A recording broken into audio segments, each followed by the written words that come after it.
Welcome to the Banker Lamp. Please enjoy the video. You begin by preparing both devices so the transfer runs smoothly. Charge each phone above half, connect to the same stable Wi-Fi, and enable Bluetooth and location services when prompted. Open the migration app or built-in transfer tool on both devices, sign into the same account if required, and grant permissions for contacts, media, and storage. Once done, select the source phone as send and the target as receive to initiate discovery and a secure handshake between the two devices.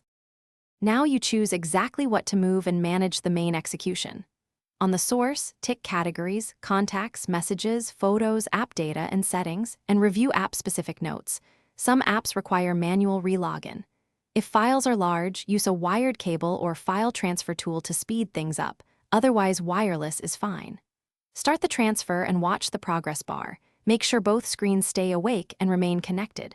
If you see errors, pause and retry the failed category rather than restarting everything. Finish by confirming everything arrived and restoring access. You should sign into transferred accounts and open a few apps to trigger in-app restores. Some services rehydrate content after first login. Check contacts, recent messages, and photo albums for completeness, and adjust system settings if needed. If something is missing, make sure the source still has the original backup, then retry individual categories or use a cloud backup to restore specific items. A useful tip: if transfers fail, reconnect both devices to Wi-Fi and repeat the single missing category.